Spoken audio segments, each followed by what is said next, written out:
Assalamu alaikum everyone.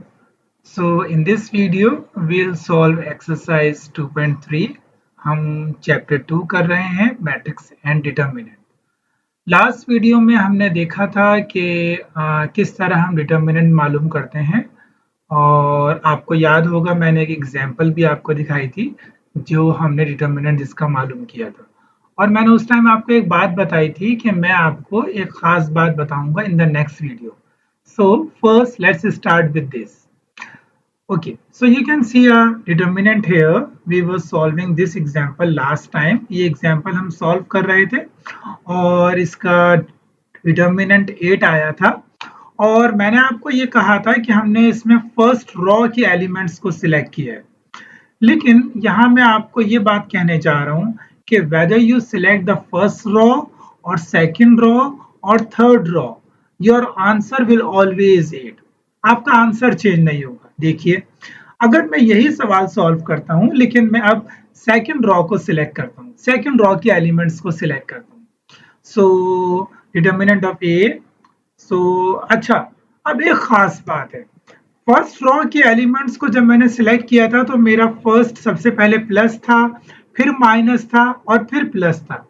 लेकिन जब मैं सेकंड रॉ को सिलेक्ट करूंगा तो मेरा सबसे पहले माइनस होगा, फिर प्लस होगा, फिर माइनस होगा। ये बात मैं आपको एंड में बताऊंगा कि ऐसा क्यों है। Okay, so I select the second row और मेरा फर्स्ट एलिमेंट 2 है, so I will ignore the second row and first column और मैंने जो एलिमेंट बच गए -2, 1 और 3, 7 लिख दिया। देन नेक्स्ट एलिमेंट 2 है वो भी, और अगर मैं उसको सिलेक्ट करता हूं तो 7, 1 और 4, 7 एंड देन 4। तो मेरे पास 7 -2, 4 और 3 का मुझे डिटर्मिनेंट मालूम करना है। तो सबसे पहले जो मेरा आंसर आएगा माइनस बाहर है 2 और 7 2 14, -14 -3, देन उसके बाद 2 49 -4 एंड देन उसके बाद 4 7 3 21 एंड देन 4 2 8, क्योंकि वो -8 है तो माइनस माइनस प्लस हो जाएगा। Okay, now if I solve it, so यहाँ पर आएगा -34 because -14 and -3 is 17, 17 into 2 is -34, और जब इसको सॉल्व करूंगा तो यहाँ 90 आएगा और जब इसे सॉल्व करूंगा तो यहाँ 116 आएगा। अब जब आप इसको सॉल्व करेंगे, because minus minus plus is 34, 34 plus 90 is 124 and if you subtract 124, क्योंकि वेट फॉर अ मोमेंट, या 124, सो 116 अगर आप इसको सब्ट्रैक्ट करते हैं तो आपका आंसर 8 आएगा। सो देखा, चाहे मैंने सेकंड रॉ सिलेक्ट करी, मेरा आंसर 8 ही है।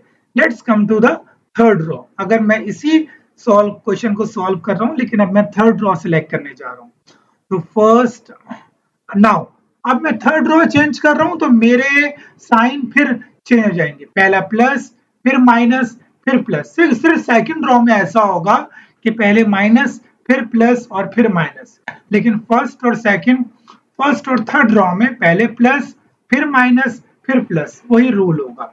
ओके, सो सबसे पहले मैं 4 सिलेक्ट करने जा रहा हूं, बल्कि मैंने सारे एक साथ चेंज कर दिए। तो 4 -2 1 2 4 and then 3 and then 7। Now नीचे एक साथ चेंज कर रहा हूँ, 4 2 -8 2, और जब मैं सबसे पहले उसको सॉल्व करूंगा तो -40 78 और 126, और जब आप इसको सॉल्व करेंगे so your answer will always 8। Again your answer is 8। चाहे आप किसी भी तरीके से करें, आप चाहे फर्स्ट रॉ सिलेक्ट कर रहे हैं, आप चाहे सेकंड रॉ सिलेक्ट कर रहे हैं, आप चाहे थर्ड रॉ सिलेक्ट कर रहे हैं, आपका determinant will not change, it will B 8। Now even अगर आप कॉलम सिलेक्ट कर रहे हैं, अगर आप फर्स्ट कॉलम सिलेक्ट करने जा रहे हैं, okay let's select it, so here it will be and then this. सो सबसे पहले ये आएगा, फिर ये, और फिर उसके बाद 4 -8 एंड -2, नीचे 14 देन -34 एंड देन -40, और जब आप इसको सॉल्व करेंगे द आंसर इज 8। चाहे आप कॉलम सिलेक्ट करें चाहे आप रो, इवन दैट अगर आप सेकंड कॉलम पर जाते हैं, हाँ सेकंड कॉलम पर जाते हुए साइन चेंज हो जाएंगे, वही सेकंड रो में जाते हुए साइन चेंज हुए थे, प्लस माइनस प्लस था, सेकंड कॉलम में भी जाके साइन चेंज हो जाएंगे, माइनस प्लस और माइनस होगा। ऐसा क्यों हो रहा है ये मैं आपको बताऊंगा। ओके, सो जब आप सेकंड कॉलम सिलेक्ट करेंगे, so okay, so answer the answer is 8। मैंने सब कुछ यहाँ पे चेंज कर दिया है। और अगर आप थर्ड कॉलम सिलेक्ट कर रहे हैं, now sign will be change, sign plus minus and plus. सिर्फ second row and second column के लिए सबसे पहले माइनस से स्टार्ट होगा। Again the answer is 8।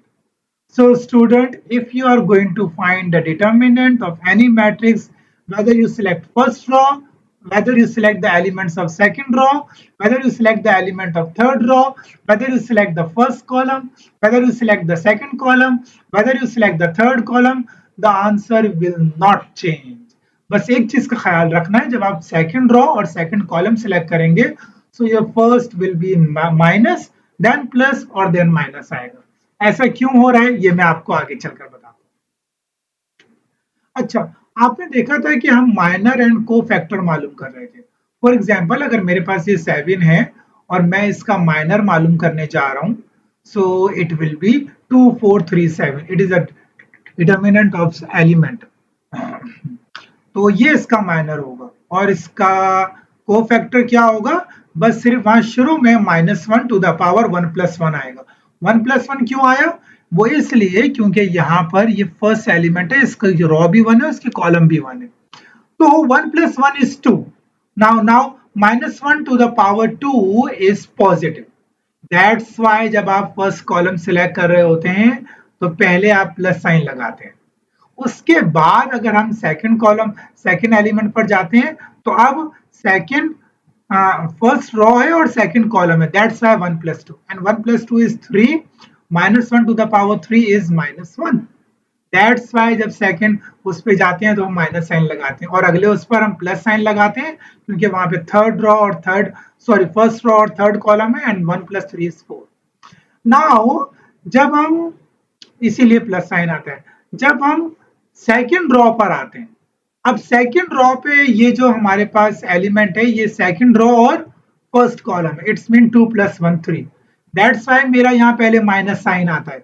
मैंने क्या क्या कहा था कि सेकंड रो सिलेक्ट करते हुए पहले माइनस साइन। एक्चुअली स्टूडेंट्स, जब हम डिटर्मिनेंट मालूम कर रहे होते हैं तो बेसिकली हम को फैक्टर्स मालूम कर रहे होते हैं और फिर को फैक्टर्स के आंसर को उन एलिमेंट से मल्टीप्लाई कर देते हैं जो हमने रो या कॉलम सिलेक्ट किया हुआ होता है। सो इसीलिए यहाँ पर माइनस साइन आया है। अब आपको मालूम हुआ कि प्लस माइनस क्यों चेंज हो रहे होते हैं। So this is all about the determinant. You can select any row and any column to find the determinant. इसका क्या फायदा होगा, इसका फायदा ये होगा कि जब हम सवाल सॉल्व कर रहे होंगे तो हम ऐसी रो या ऐसा कॉलम सिलेक्ट करेंगे जिसे सॉल्व करना हमारे लिए आसान होगा। Let's come to the exercise, वहां पर आपको ये बात सही तरह समझ में आएगी। So this is exercise 2.3 and we are solving question number 1. Let's solve the part 1. We are evaluating the determinant. So I'll select the third row, third column, क्योंकि ये आसान है। तो मैं इस कॉलम की मदद से डिटर्मिनेंट मालूम करने जा रहा हूँ। Have a look what would be my answer here.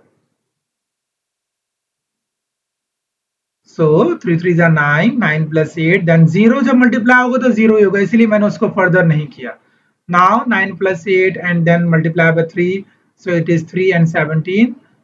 So -20 and -12 is -32 और जब मैं इसको सॉल्व करूंगा so 51 minus 32 and my final answer is 19.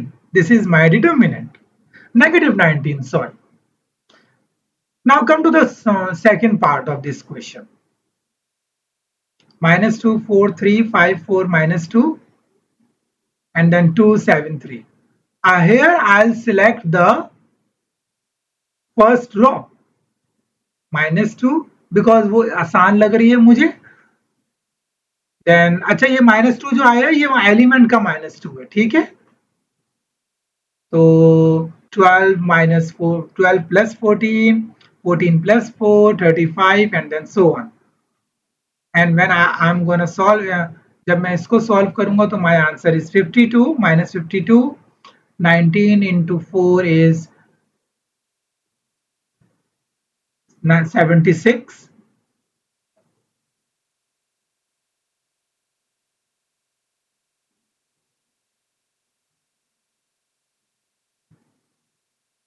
And then 81.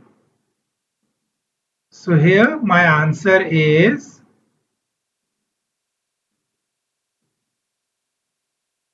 -47. Let's come to the part 6. हम इसका part 6 भी कर लेते हैं.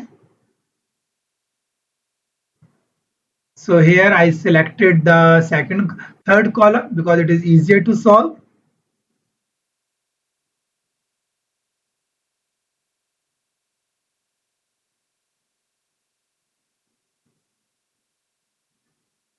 Okay, omega 4 को मैं change कर देता हूँ omega में because I know omega 4 is equal to omega. Now this is cancel out. So here it is 2 omega square and minus 2 omega.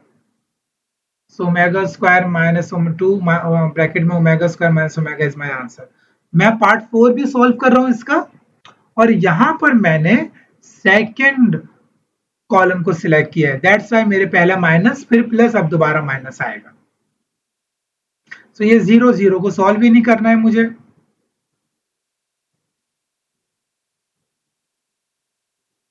और यहाँ पर मैंने a plus b a minus b का फॉर्मूला लगाया है. सो 1 माइनस आयोटा स्क्वायर और it is all cancel. My answer is 0 here. This is all about question number 1. Let's come to the question number 2. Identify the singular or non-singular matrix. Let's solve part 1. So if this matrix is singular, its determinant should be equal to 0.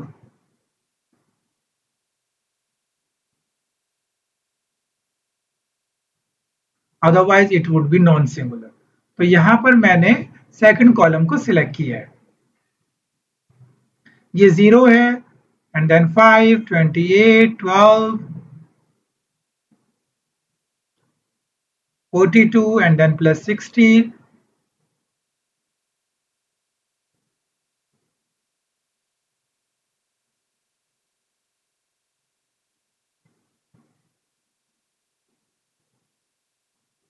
And my final answer is 62, which is not equal to 0. It's mean this is non-singular.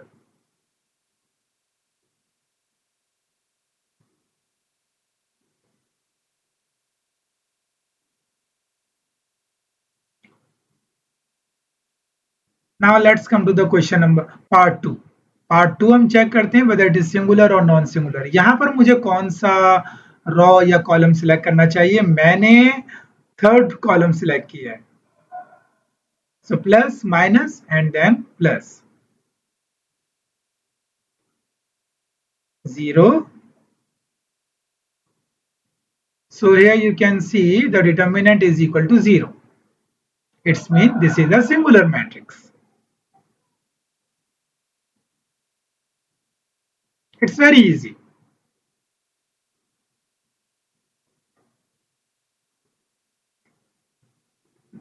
Okay, I am solving the part 6 also ताकि आपको ये बात सही तरह समझ में आ जाए.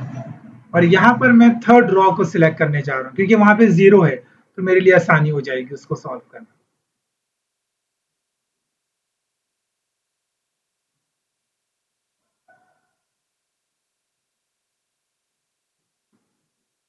Yeah, 60 minus 60 is 0, 20 minus 20 is 0. So the determinant is 0. It is singular matrix. Now come to the question number 3.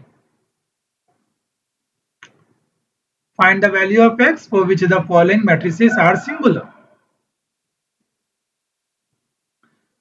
So let A equals this matrix and if A is singular, the determinant is equal to 0.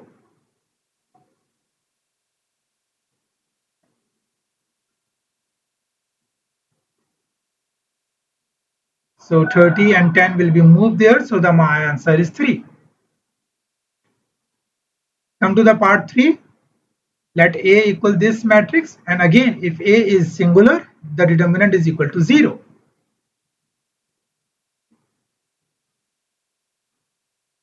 Now यहाँ पर अब मैं third raw को select करूंगा क्योंकि वहां पर x लिखा हुआ है. एक तो ये वजह भी है.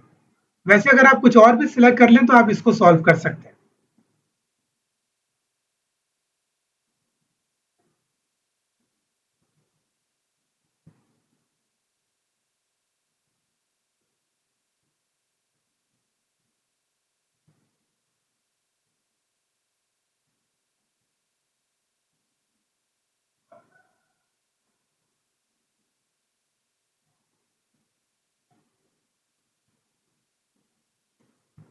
170 minus x bracket में -9 and then -24 and -9 is -33.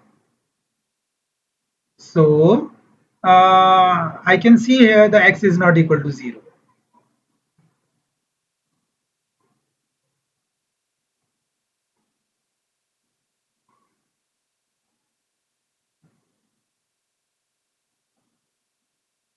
So I'll say this matrix is not equal to 0, it is non-singular.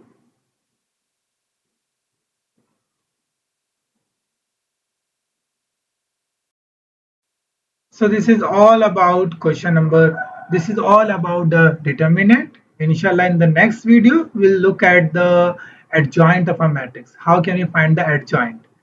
So if you like this video, please like and subscribe my page and share with this video with everyone. Allah Hafiz.